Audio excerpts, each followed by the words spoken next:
is also an expensive one, but an option. Can you sit there, Timothy?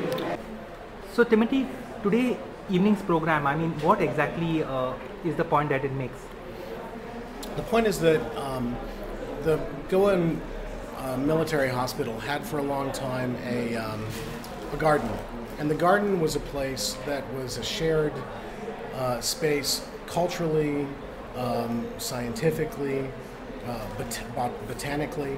It was a place where medicinal plants from all over the world, but primarily from South Asia, were grown for the treatment of soldiers within the Estado de India and other administrators and so on. And you've been using a lot of the Goa archives to establish this fact? I've been using the Goa archives because it's one of the best archives in the world for European interaction with indigenous peoples in Asia. Yeah. And it happens that this archive, which has almost 500 years of documentation, covers not only South Asia, India, but also it covers the eastern coast of Africa, Timor, Macau, Japan, Malacca. It has extraordinary depth and extraordinary breadth, and it's a real gem of archival information anywhere in the world. So what were the Portuguese actually finding useful here in those days? What kinds of plants? Well, you have a number of different ones that they're using things like sandalwood, they're using ginger, pepper, tamarind, they're using cinnamon, plants that have Portuguese names like pau de cobra, which means snake root. I see. They're using just a whole series of plants, which most of them are part of indigenous medicinal knowledge that they pick up through their interaction with local people. So that when people in Goa, for example, converted to Christianity, they didn't give up their medicinal culture. Yeah. And in fact, they use it in a way to support the mission of the Portuguese in Asia. There is this view that colonial rule was more open to Eastern knowledge in the earlier stages of colonialism. Does this view get borne out here also? Yeah, I mean, I think the Portuguese initiate that in a way. They're through the various means by which they interact with the local population, and by that I mean not only the missionaries, but also landholders, people relying on local people for their labor. The fact of the matter is that through most of the time period of Portuguese colonization in particular, through most of the time of Portuguese colonization in particular, there were very, very few Europeans who were here to interact with local people. And so the Portuguese had a sort of veneer of European settlement, but the majority of people in Goa were very quickly, by the 17th century, were kind of Indo-Portuguese hybrid. Yeah. And many of them, because they had been Christianized, were very loyal to the enterprise of the Portuguese. And so they contributed a lot of their own local knowledge for the continuation of the state. And medical knowledge was a major component of that. I like the point you raised that of Goa being a very globalized place, even in a bit by force. Yeah. But how would you kind of explain that level of globalization? I would explain that level of globalization by pointing out that Goa, it was a primary strategic port. It was the hub administratively of the Estado de India, the Portuguese Asian colonial space. And most of the ships that went through it stopped in Goa. So a main fleet would come every year from the Atlantic world, which often left Lisbon, stopped in Brazil, maybe stopped in Mozambique, and then came to Goa. Coming from the other side, you have the ship from Macau annually that comes to Goa, stopping at Malacca and possibly having gathered materials from Nagasaki. So Goa is a place where there's it's a collection point and a trade entrepot, an exchange point for all kinds of goods. From the rest of South Asia and from the Atlantic world as well. I see. So did the British have anything parallel in terms of medicinal plants? Did they show interest in collecting or understanding them?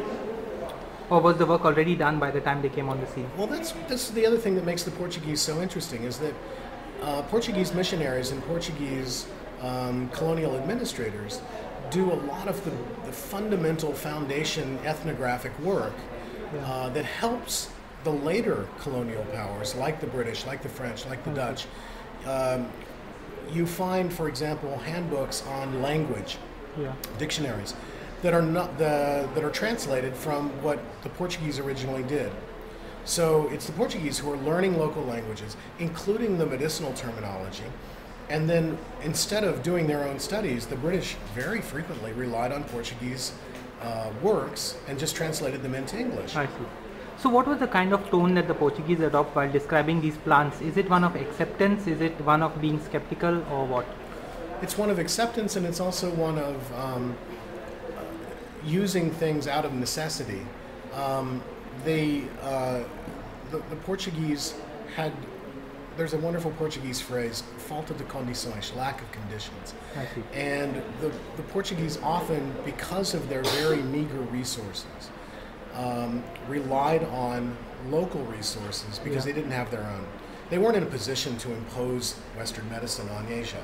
Instead, they're in a position to use what they had at hand.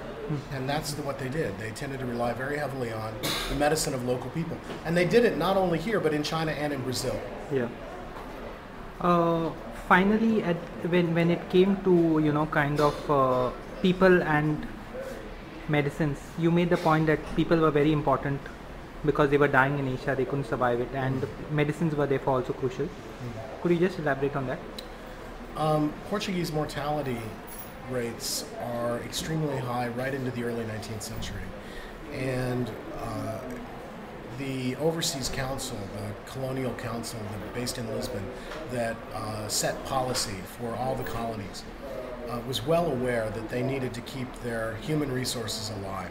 And so they took a very keen interest in absorbing medical knowledge, partly as a way to try to safeguard the people that they were sending out to India and other places. So there's a real effort that is systematized at the end of the 18th century to try to gather medical knowledge and to try to put it to use to shore up and support the Asian and Atlantic world colonies. You said the archives are very rich and underutilized in Goa. I think they are underutilized, partly because of the distance. It's difficult to get here from many Western countries, relatively difficult in comparison to, say, Lisbon or London or something like that. But yeah, it's an unparalleled, unmatched, and unique archive. What is waiting to be looked at? Any pointers? You have here something on the order of 80,000 volumes of material. Much of it's already been looked at in one way or another, but every generation of historians and anthropologists tends to look at this documentation with new eyes, and so you find new things. No one had looked at the documentation in the way that I looked at it to come up with this kind of a project. So, I feel confident that with more people using it, there should be a movement to really preserve this stuff. Because a lot of it is deteriorating, and deteriorating really quickly. Once it's gone, it's gone.